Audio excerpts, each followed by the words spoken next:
This Real Agriculture podcast is brought to you by Genesis Fertilizers. Nitrogen fertilizer is your farm's #1 expense. Farmers are working together through Genesis Fertilizers to solve the problem of high prices and security of supply by planting a state-of-the-art nitrogen plant.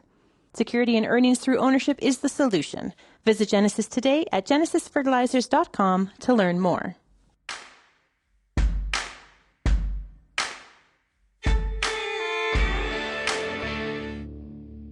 Sean Haney here with RealAgriculture.com and Real Ag Radio. This week when I talked to Jon Driedger from Leftfield Commodity Research, I wanted to really spend some time focusing in on what's going on with pulses. And if we are going to see an increase in the pulse acre in Western Canada in the 24 growing season, what does that mean from a marketing standpoint, and which of the pulse crops are really going to lead those acreages higher? Here's my conversation with Jon Driedger from Leftfield Commodity Research about pulses. And pulses have an opportunity to be up compared to the 23 crop. Give us the why of that, and which of the pulse crops is kind of leading that I guess that increase that you're speculating. Yeah, so certainly we've and as you drill down to some of the individual pulses and then even the types within pulses, of course, it's a diverse group. We think about pulses in general, but it is diverse. But for example, something like yellow peas, India opening up for some imports. I mean, that caused a pop in prices. Green pea prices are astronomically high.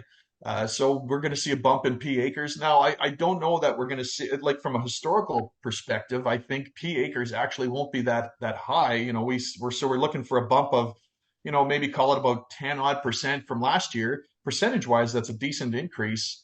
And maybe it increases a little more just based on some price momentum. But that's still a bit below the 5-year average and well below some of the historical highs we've seen.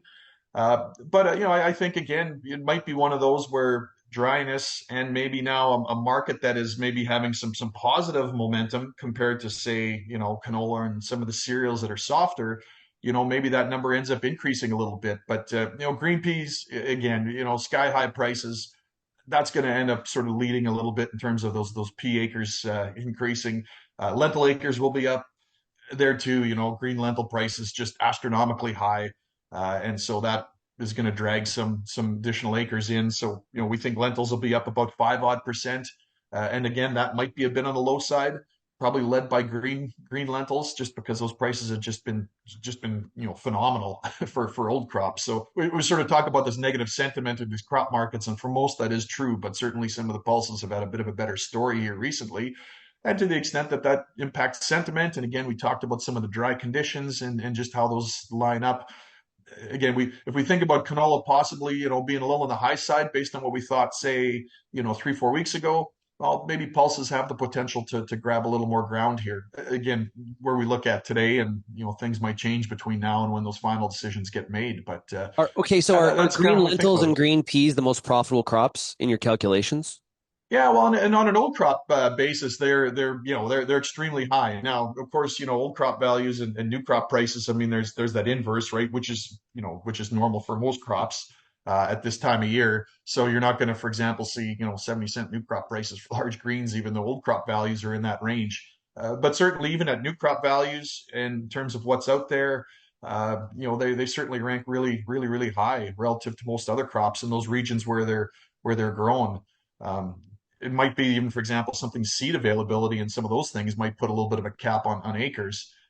Now, I was just going to say, what is the cap? Because I was thinking like a root rot, right? Like some people are going to like, oh yeah, sure, profitable, but I've got issues with root rot. I just can't grow peas or lentils on those acres as much as I would love to. That would feel to me like that's kind of the cap, seed availability and root rot.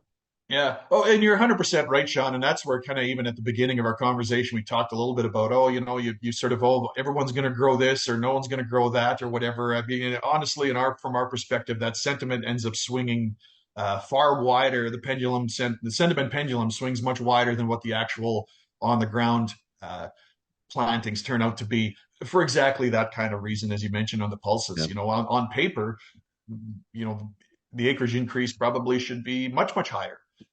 It won't be for exactly as you mentioned, whether it's disease issues, rotation, seed availability. There's just these things that just end up just naturally putting a cap on, acres for some of these crops that, again, on paper should be, much higher, and they're not for those reasons. Well, John, hey, I really appreciate it. We're looking forward to that USDA report on Friday. It's going to give us lots of fodder to chat about on Friday and over the weekend into next week. Really appreciate you joining us here and talking about the acres for 2024 on the Western Canadian prairies. And we will see how it all turns out. And Mother Nature's probably going to have a little bit of say on if it changes between now and seeding time. John, thanks a lot. Really appreciate it. Yeah, appreciate it, Sean. Thank you. Didn't even get a Go Jets go in there. That's great. Hey, we'll talk to you later. I'm slipping. Yeah, thanks, Sean.